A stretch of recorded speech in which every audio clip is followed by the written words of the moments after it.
বাঙালির আবেগ এবং ভালোবাসার মধ্যে সবথেকে প্রথমে আছে পোলাও।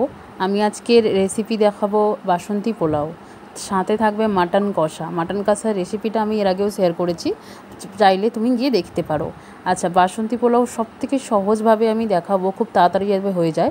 গোবিন্দভোগ চালটাকে ভালো করে ধুয়ে জল ঝরিয়ে নিতে হবে। একটা শুকনো সাদা কাপড়ের ওপর এটাকে ভালো করে মেলে ভালো করে এটাকে জল ঝরিয়ে নিতে হবে। তারপর একটা গরম এতে ঘি দিয়ে, সাথে একটু হলুদ দিয়ে, এখানে কালারটাকে আমি যাতে ভালো করে হয় তাতে হলুদ দেবো। হলুদ দিয়ে হালকা করে নিয়ে এটাকে নামিয়ে নেব, নাড়া নিয়ে তারপরে এটা চালের মধ্যে মিশিয়ে দেবো। সেখানে আমি দেবো আদা কুচোনো দিতে পারো, আদা গ্রেট করেও দিতে পারো। তারপরে ওই ঘি আর হলুদটা দিয়ে ভালো করে মাখিয়ে নেব কালারের জন্য।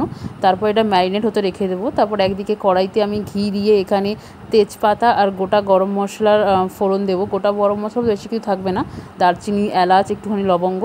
ফোড়ন দেওয়ার পর আমি চালটা দিয়ে দেবো, যেই চালটা আমি মাখিয়ে রেখেছিলাম ম্যারিনেট করে। চালটাকে দিয়ে আমি খুব ভালোভাবে ভাজবো। চালটা ভাজা ভাজা হয়ে যাবে একদম, খেতে দারুণ লাগবে এবং খুব তাড়াতাড়ি হয়ে যায়। গোবিন্দভোগ চালের পোলাও খুব একটা সময়ও লাগে না। আচ্ছা, সেখানে চালটা হালকা ভাজা ভাজা হয়ে যাবে। হালকা ভাজা হয়ে যাওয়ার পর কাজু কিশমিশটা ভেজেও আলাদা করে দিতে পারো বা এইভাবেও দিতে পারো তাড়াতাড়ি করার জন্য। কাজু কিশমিশটাকে এটা ভেজে নেওয়ার পর আমি এখানে পরিমাণ মতন জল দিয়ে দেবো। আচ্ছা, জলের মাপটা বলে দিই। চালটাকে আগে ভালো করে মেপে নেবে, যত চাল হবে তার ডবল হচ্ছে গিয়ে জল দেবে। পরিমাণ মতো নুন আর চিনি দেবো, দিয়ে ঢাকা লাগিয়ে দেবো। হালকা ফুটে আসবে, একটু মাঝে মাঝে যাতে লেগে না দেয় তাতে একটু দেখে নেব। আর ফুটে এলেই জলটা হয়ে গেলে ঝরঝরে হয়ে যাবে, এমন নয় কি ঘেঁটে যাচ্ছে বা লেগে যাচ্ছে, একদমই নয়। আমি একটু কাঁচা লঙ্কা দিয়ে পরিমাণ মতন, এটাকে খুব একটা মিষ্টিও দিই না।